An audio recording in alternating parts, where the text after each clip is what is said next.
The fuel economy numbers are in for the 2020 Ram 1500 and the EcoDiesel, the third generation EcoDiesel that is.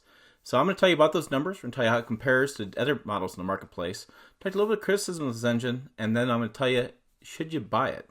Let's have a discussion about that. Let's get started with that right now. Hey, it's Tim Esterdahl, Pickup Truck Plus SUV Talk, and my passion is trucks and SUVs. That's your passion too. Hit subscribe, click the bell, and smash the like button because you love this video. It's about trucks, and trucks are freaking awesome. So, 2020 Ram EcoDiesel. This is the new Generation 3 EcoDiesel. This diesel is actually sold worldwide. You can find some Maseratis there in Europe. It's built by Via Motore, which is a company out of Italy. I've had some Italian engineers tell me that Via Motore is basically the Cummins of Europe. That's how they describe it. So it's been around for decades and decades and decades, and this engine's been used worldwide. So something, you know, that's why it's a V6 format, using different engines, different engine bays. All makes sense now, doesn't it? So let's get the numbers. So in the Ram EcoDiesel, we have a two-wheel drive and four-wheel drive. So two-wheel drive, we have 32 mile per gallon highway, 32, 22 city, 26 combined. In the four-wheel drive, we have 21 city, 24 combined, and 29 mile per gallon highway.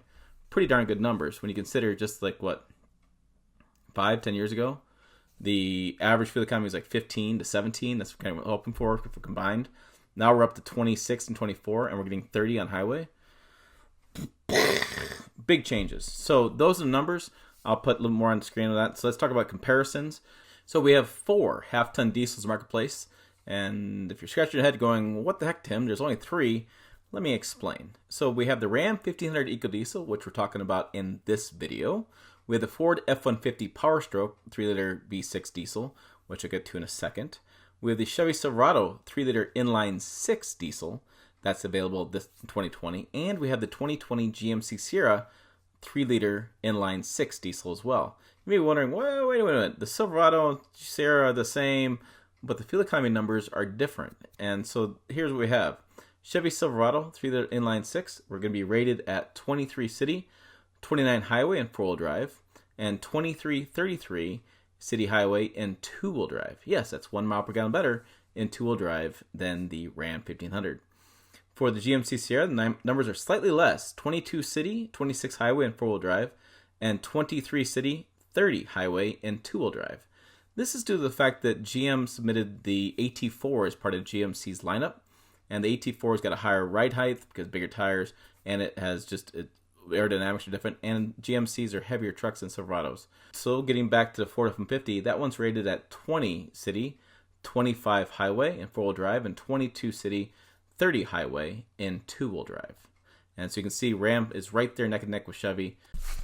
Okay, let's talk about some criticisms with this engine. So I've posted a few videos on this engine in the past, and I've heard from you, the viewers, and this is what you're saying. You're saying that there's an issue with the cam gear being pressed on. This thing sometimes comes loose and flies across the engine bay. Well, that causes big problems.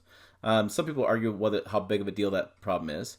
There's also an issue with bottom end bearings in Generation 2, and this is all Generation 2 stuff. So bottom end bearings failed in quite a few engines and caused a lot of engine failures, new engines, that kind of stuff.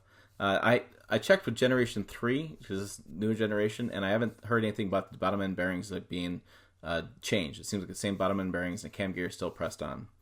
Now, keep in mind, I keep saying Generation 2 because Generation 2 is still available as in the classic. So Ram is still building the old prior generation 1500, and they're still pumping those out. That truck gets a second generation, not third generation diesel, because there's an issue with placing the new cooling system that they did with the third generation in the second generation's engine bay.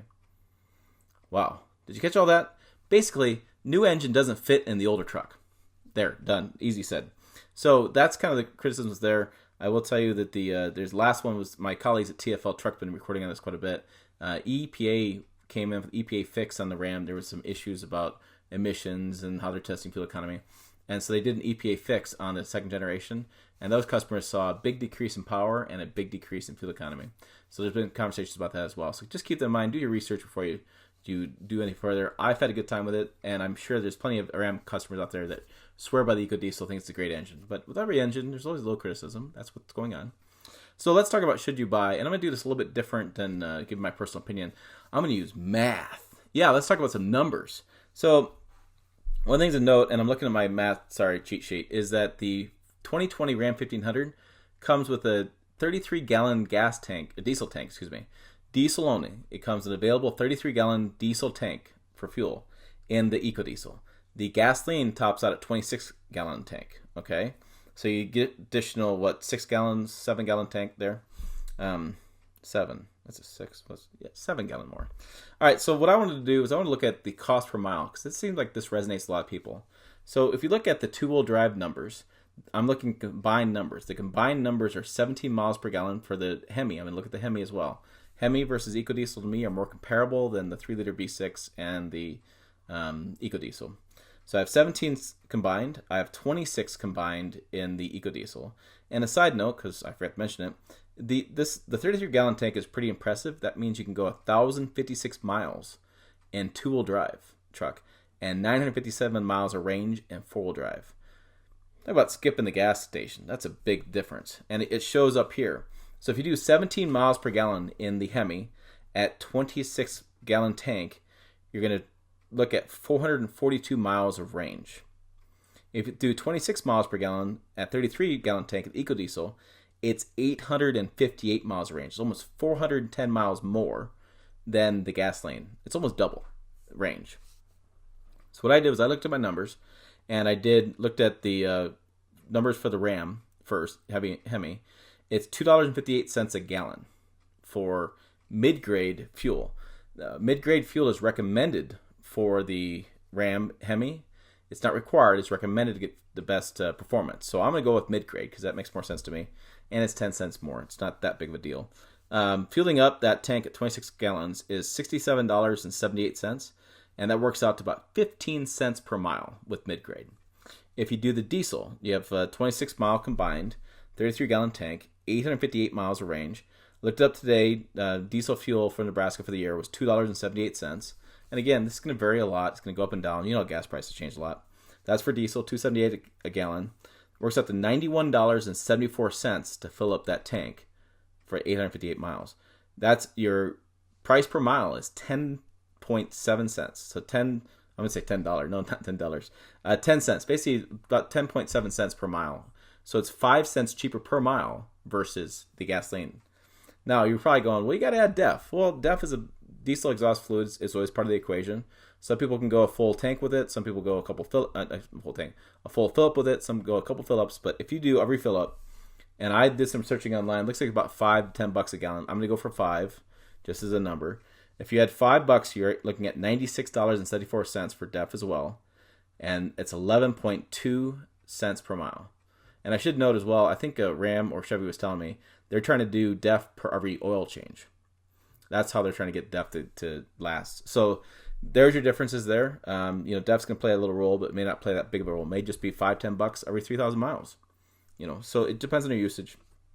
But still, 11 cents a mile versus 15 cents a mile, that's still a big difference. Now, this is offset a little bit because diesel, like I said, diesel oil change is more expensive.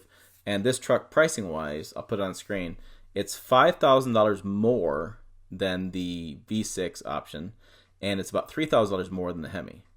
So if you're looking at prices and doing your math, you're years out before you break even versus diesel versus gas. But diesel's got a good resale value. It's got there's all these things you can argue back and forth, but that's basically what the math is telling us. All right, that's it. Put your comments below on what I got wrong and what I did right and all that kind of stuff you want to do. Let me know. Is something you would buy? Does the math work out for that? Are there other factors I missed in this conversation? Because I read the comments. I really do.